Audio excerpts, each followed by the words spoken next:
Good morning. My name is Cindy Hackett, and I'm a member of the Board of Trustees of the Tahoma Unitarian Universalist Congregation. We are so grateful to you for joining us from near and far on this most amazing PNW morning. We love that you're lighting your chalices and that you're sharing greetings in this sacred space. We welcome all who join us with a longing for community and comfort and support in yours and ours search for justice and peace. We are a diverse congregation, and we encourage each member and friend to find their own truth and belief. We invite all to join us in that endless search for meaning and search for community, guided by reason, respect for each other, and by love. I said it before and I'll say it again, I really miss in-person church. I miss all of you. I miss standing with friends to sing.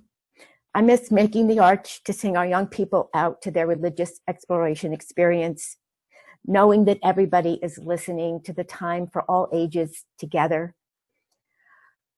Yet, and one wonderful thing about meeting on this virtual platform is the opportunity to welcome guests from outside of our geographic area. If you are new or even newish to our gathering, please let us know your names and locations in the chat.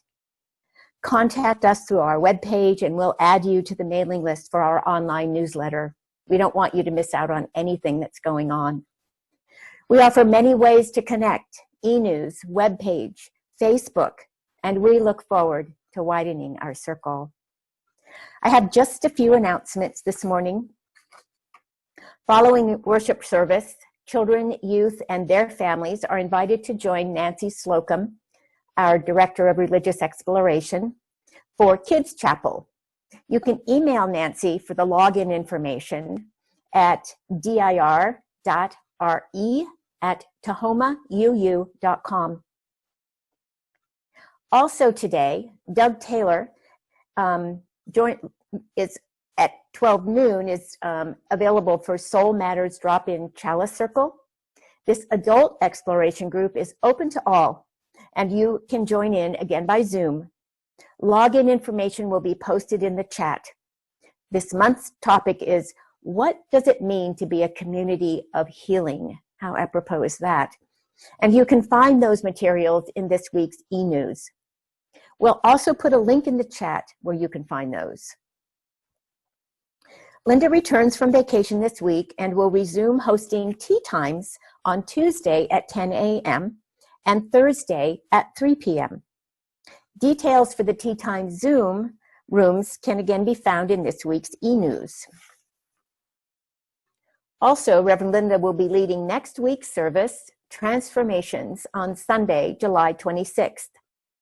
On Sunday, August 2nd, Peter Mayer, composer of Blue Boat Home, will join us to provide a worship service filled with music. Details for the worship service and more news can be found in the e-news. And as always, let us know of your questions and concerns. You can do that in the chat or with an email. We know that we are doing everything virtually right now, and if that's challenging for you, we want to help you figure out how to do that. We don't want you to miss out on something that speaks to you. We are here for you. So now, as we're ready for service, breathe in, breathe out, and open your hearts.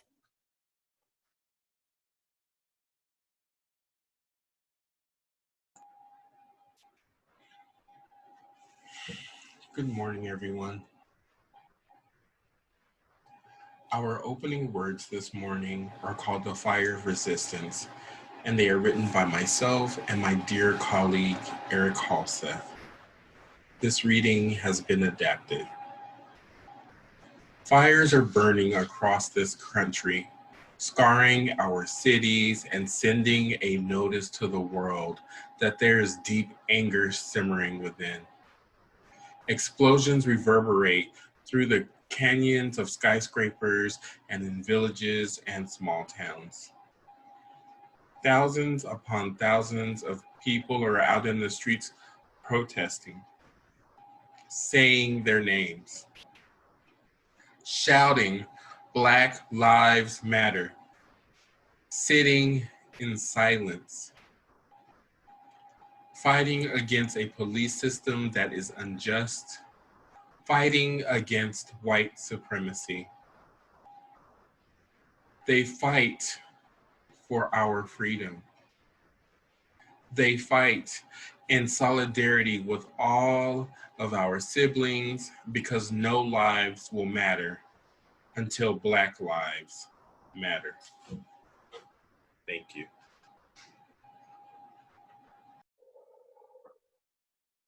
All right, as Nancy lights the chalice, please join me in our reading. We light this chalice in deep respect for the mystery and holiness of life, in honor and gratitude for those who have gone before, with love and compassion for those who dwell among us, and with hope and faith for the generations to come.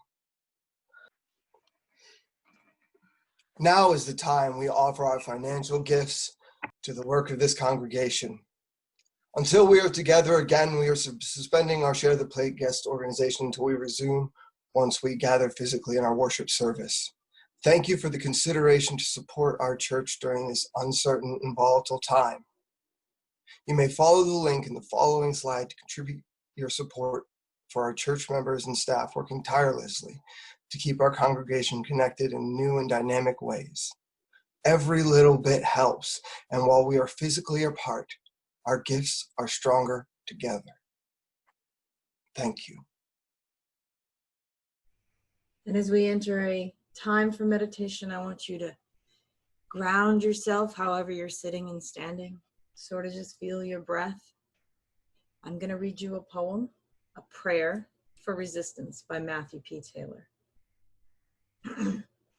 Spirit of life, spirit of love, spirit that holds those who are living in unrest. We call you here. We call you now to make this place holy. We know that we are sitting in homes and cars and different spaces across this land, now known as America. But we know that this is not our land. This is the land of the indigenous people, known by many names. We ask that your presence in this place be a blessing on all who are present, and we hope that this gathering does honor to all those folks who have come before us and shed their blood so we could have freedom. We know that this time is difficult and people are afraid, and people wish things were normal again, but we cannot go back. Normal is a thing of the past. May your wisdom shine bright through the words of the people who share today. May we be so moved and feel the call to action that the youth are begging for in these streets. May your will be done. Blessed be, amen, eho, and ashe, and be sheoleh.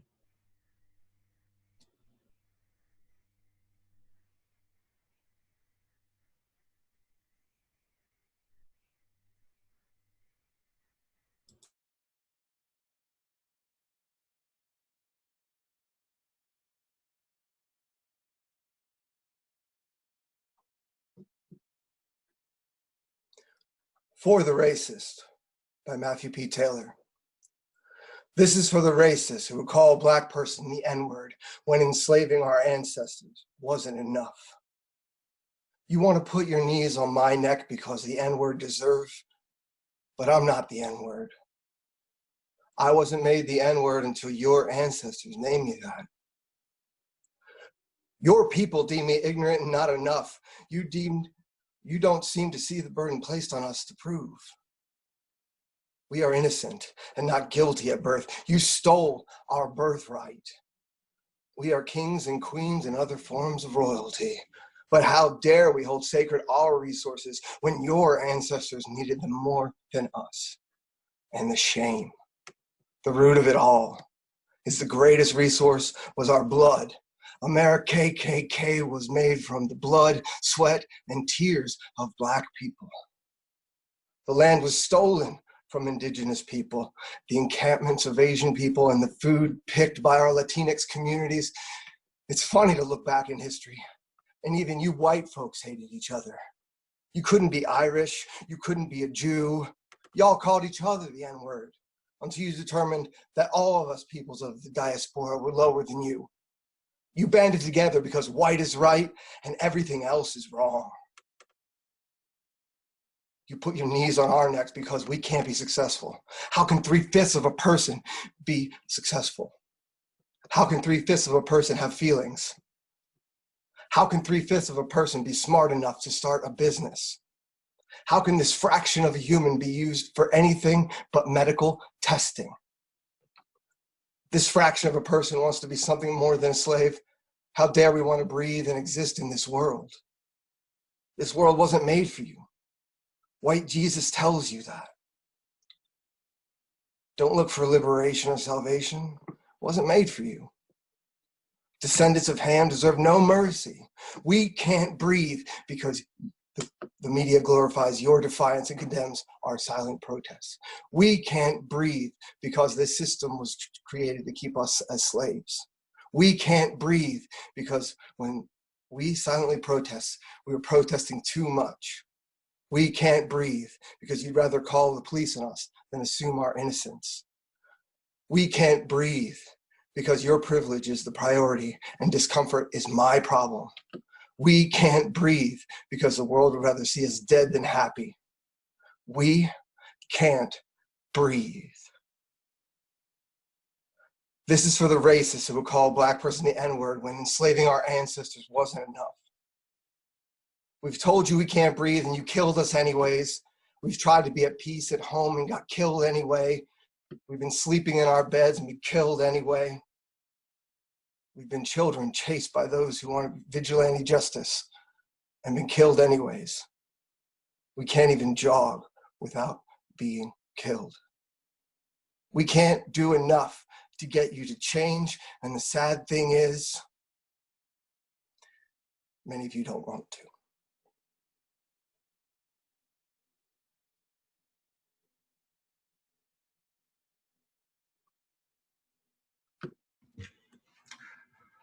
Good morning, everyone. Thank you for having me here today.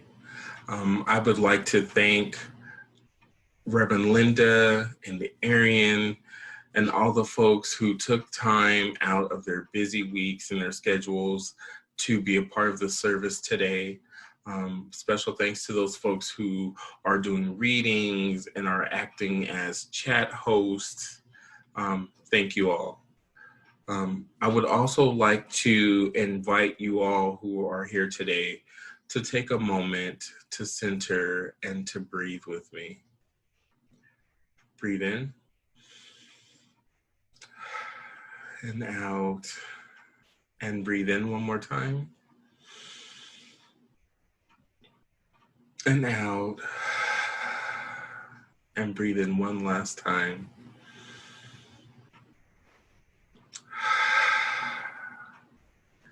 I invite you to sit back and listen to my message today.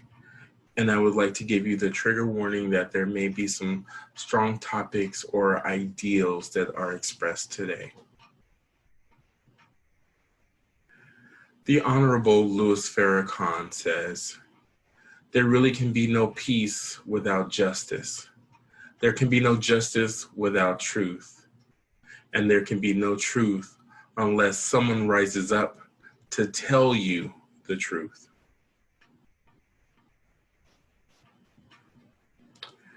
To know justice is to know peace. And with no justice, there can be no peace.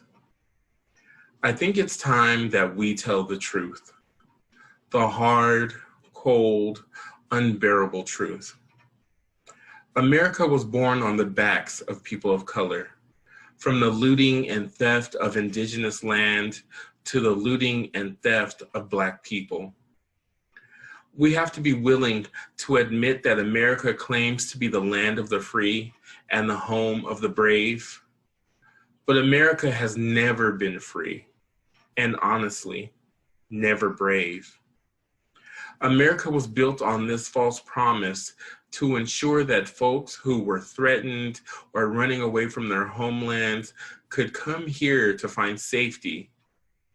And instead, they became cheap labor because we were forced to abolish slavery. Even then, we didn't really abolish slavery. We just created an institution to reinforce and reintroduce a new form of slavery. We know that our police system was founded as a way to catch runaway slaves and to corral the the criminals. And if slavery ended, then why was this same type of police system still needed? It was also decided that if the slaves had to be set free, we had to put in place a system to imprison them and punish them. Think about it for a moment.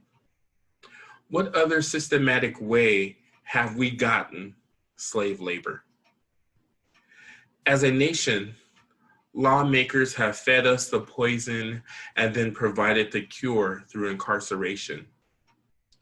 As a nation of lawmakers, we have placed a marginalized portion of the population in cages because we deemed them unworthy to be in society. Many of us who are alive now and working on the front lines and virtually were only kids or not even born when the 1994 crime bill was introduced and then passed. It was a crime bill that strategically placed millions of Black and brown people behind bars because it created mandatory sentencing, along with some other things. This bill disproportionately targeted low-income folks who were only trying to feed their families. These folks were really just trying to survive in a system that wasn't built for them. Has anyone ever thought about the irony of the 60s and 70s where this country was steeped in free love, LSD, and cocaine? And being caught with any of those drugs would get you a slap on the wrist or maybe a few months in jail. And yet, only a few years later, cocaine gets remixed into a crystallized form, crack, which was more addicting and offered at a lower price and was somehow funneled into the Black and brown neighborhoods. In our history, we have seen the brutality of what the promise of freedom can do. It fostered segregation because Black folks were not worthy to share the sacred space of whiteness. It gave birth to a movement to desegregate because the people had had enough. We were equal then. We have always been equal, but certain ancestors did not see it that way. They chose to hold their boots to our necks and wanted to impress upon us that we are not enough. We have in our DNA the strands of unrest that are begging for a voice, begging for America's dream of freedom to mean something. Yet even now, in the midst of a global pandemic where Black and brown people are the most impacted, we still can't be free. We can blame it on a lack of resources, and people will tell you that as Black and brown bodies, that our DNA is predisposed to have exposure, but they won't tell you the truth. The truth is that this system places the importance of Black life on the back burner, while other folks have access to the best healthcare money can buy. The truth will not be told that even during a pandemic, Blackness will be weaponized and used as a cause for concern. My Blackness and the Blackness of my siblings across this country will be a cause to call the police, because white people don't want to be inconvenienced and forced to follow rules they don't believe in. It is apparent that for the rest of us, our lives are meant to comply and not to stand out. Our lives were not meant to challenge the system that promised us freedom. I'm not here to tell you about conspiracy theories or here to give you a history lesson. As Black people, Indigenous people, and people of color, we are not here to absolve the guilty feelings you have.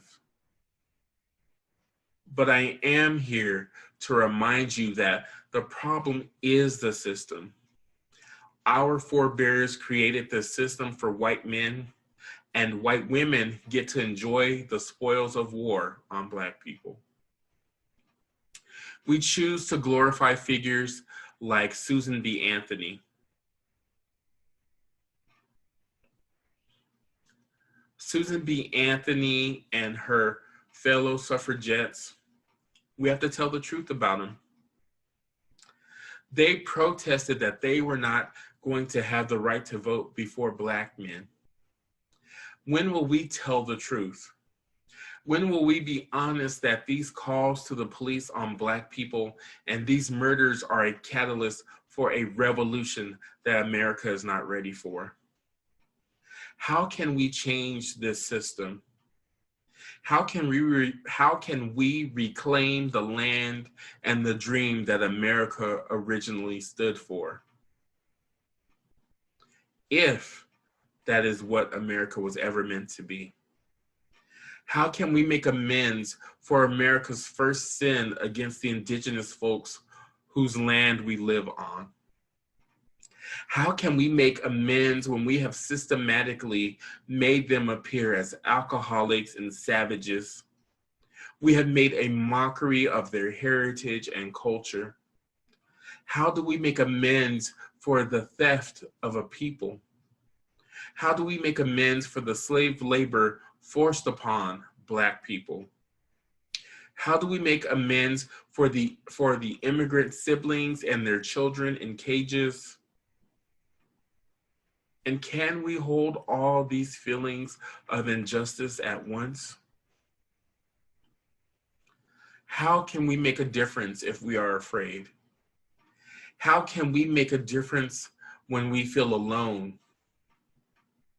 How can we make amends when your inconvenience is more important than my discomfort? When it's more important than my life? We've got to do better. We've got to be better than what we have been in the past. People are so worried about going back to normal. We are in the midst of a pandemic. People have been willing to march on the Capitol buildings in their states with assault weapons and to spit in the face of police to get a haircut. Those same people are being called fine people. Those same governors whose lives have been threatened are being told to ease up so that we can go back to normal. We can't go back to normal because normal was broken. How is it in the same breath that people who are fed up with a system that is killing them, who have complied and stayed home, be called thugs when they have had enough? When there has been too much loss and for once they want to take it back. They want to take it all back because we have to create a new way. How is it normal to incite violence amongst your people? Normal got us a president that doesn't care about the country. We can't go back to normal. Normal was a part of the problem. Normal gave the hashtag Karen movement the audacity to call the police. Normal has gotten us in a situation where our media is not a trusted source, and we are told that what we see right in front of our eyes is a lie. At this moment, think about it. There are those who choose to believe that these are the first instances of violence, and that is not the truth. There are those that would want you to believe that all of this violence was necessary, that somehow these Black bodies deserve to lose their lives, and that it's not the truth. Gil Scott-Heron said, "The revolution will not be televised, but the truth is, it is being televised. It's being posted right now on Facebook Live and Instagram Live and TikTok. It is being uploaded to YouTube. So instead of waiting for the hours or weeks in which the video proof could be edited and a new narrative could be created, it is being seen now. And we can't breathe. Let us hold this discomfort together as a community. Let us move from just praying to a place where we welcome action. Let us speak this truth to power. Let us bring to light that message that Reverend Dr. Martin Luther King Jr. and so many others are prophets of our time. Dr. King says so eloquently what I believe you need to hear today. Injustice anywhere is a threat to justice everywhere. We're caught in an inescapable network of mutuality, tied in a single garment of destiny. Whatever affects one directly affects all indirectly. We are all impacted by this moment, and action is required now. To my Black siblings, I love you. We are in this fight for our freedom together. I know that we are all tired. We are weary and just plain old fed up. But hold on. We are descendants of enslaved people who made a way out of no way, and we too can weather this storm. To my Indigenous siblings, I love you. We are in this fight for our freedom together. I know that you are tired. The land of your ancestors has been taken and looted of its resources. But hold on. You are the descendants of the caretakers of this earth, and we will restore you and her to your glory. To my Latinx siblings, the Mexica, the Boricua, and all the Afro-Latinx, I love you. We're in this fight for freedom together. I know that you are weary, tired of being made the other, tired of being erased and made white, so that you cannot fully embrace the beauty of your diasporic identities. But hold on. You are the descendants of resilient peoples who have been here and who remain here. You did not move the borders of this country. The system did that. We can make it through this in solidarity. And to all my other siblings out there, we all deserve liberation. We all must make amends for the wrongs that have impacted our marginalized communities.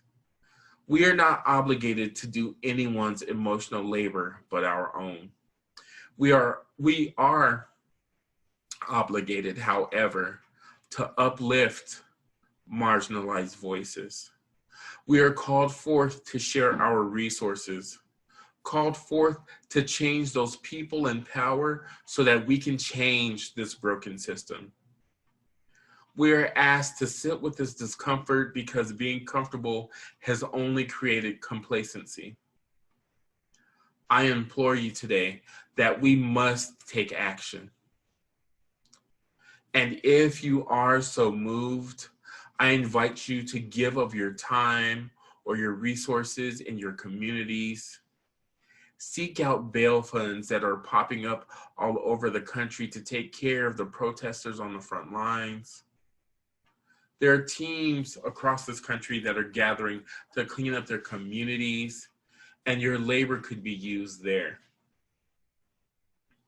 I am also inviting you, if you are a clergy person, a therapist, or a healer, to reach out to people that are part of a marginalized community and just listen.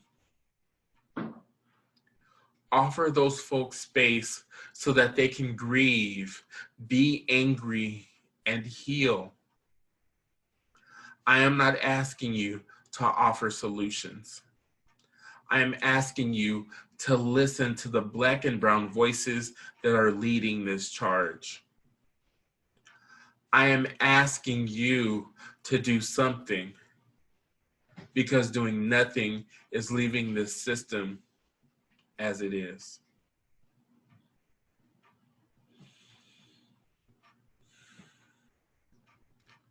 Thank you. Blessed be, Amen, Aho, and Ashe. At this time, I invite you all to sit and think and reflect on the words that you have heard, maybe a bit of music you have heard or that you might hear in a second, and to set an intention for how you will take what you have experienced today and live it into your week or live it into your life. Please set your intentions now. When Matthew was working on coming to speak to you guys today, we heavily discussed it, probably way more than we needed to, because that's what we do in seminary. And I figured it would be a good time here at the end, or actually this was his suggestion, that I offer the closing words today. And he and I worked on this together and we discussed it. And he's a close and dear friend in my heart. You guys have heard me talk about him before. He's in my cohort and he's in my heart forever. And he has shaped me in how I will live out my ministry in ways that I don't even fully know yet. But I wanted to offer you, for your closing words, a voice in solidarity. You are who you are. Your skin is as it is. You are where you are. Those are facts. And it might be time to grow again. It might be time to change. Or it might be time to act in solidarity. Our world needs us. The people in our world are asking for you to lend a voice, to get past your discomfort, to make your choice. Let your actions be how you light the chalice to guide the way in this world. What calls you to join your light with others to save a life? Which ancestor whispers of the plight in your ear? What will it take to foster the army of change makers, to gather the flickers of light into fires that forge a new way? You choose. And no matter what your choice, love will not judge you, not for 1 second. I choose to carry my light into the care and love of my brothers and sisters and fellow humans. Their lights guide my way, and I want my light to cast hope as far as it will spread, because together our lights are brighter. They are not alone, because the ancestors love them and will be there. They are not alone, because I love them, and I will be there with my light, with my chalice of hope. I will be there in solidarity. Thank you.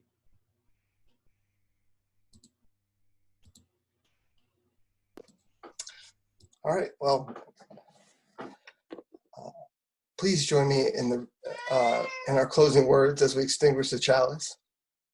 We extinguish this flame, but not the light of truth, the warmth of community, or the fire of commitment. We carry in our hearts until we are together again. Thank you.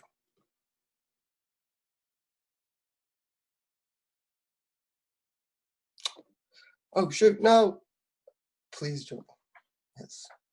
Please join us in singing our closing song with Asher. Yeah, I receive to you, I give together we share, and this we live from you. I receive to you, I give together we share, and this we live.